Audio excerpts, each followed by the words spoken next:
In the quaint town of Florida, Missouri, on November 30th, 1835, Halley's Comet streaked across the sky, heralding the birth of Samuel Langhorne Clemens. Growing up alongside the Mississippi River, young Samuel developed a fascination for the riverboats, where he would later work as a pilot. This river life would become the backdrop of some of his most famous works. Fast forward to 1857, the term Mark Twain was a riverboat term meaning 2 fathoms deep, safe water for a boat. It was this name that would stick as he began his writing career. His first major work, The Celebrated Jumping Frog of Calaveras County, was published in 1865, providing a taste of Twain's unique blend of humor and social critique. By 1876, Twain had published The Adventures of Tom Sawyer, a novel that painted a vivid picture of boyhood along the Mississippi. 4 years later, he introduced the world to Huckleberry Finn, a character first seen in Tom Sawyer.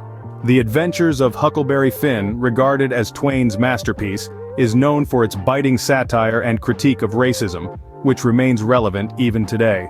Twain's writing was not confined to novels. His travel books like The Innocents Abroad, Roughing It, and A Tramp Abroad offered readers a humorous and often critical perspective on cultures around the world.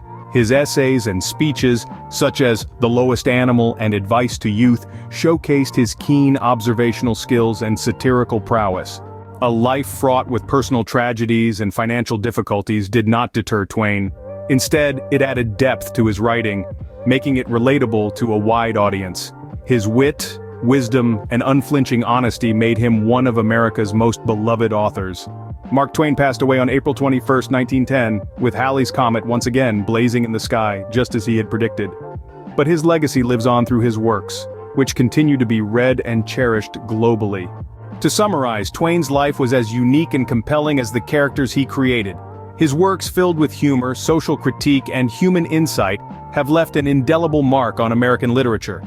From the riverbanks of Mississippi to the global stage, Mark Twain's journey remains a testament to the power of storytelling, reminding us all that literature can indeed be a mirror to society.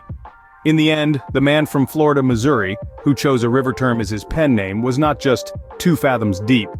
His depth was immeasurable, his reach far beyond the river he so loved, and his influence on literature timeless. And that, dear listeners, is the fascinating journey of Mark Twain.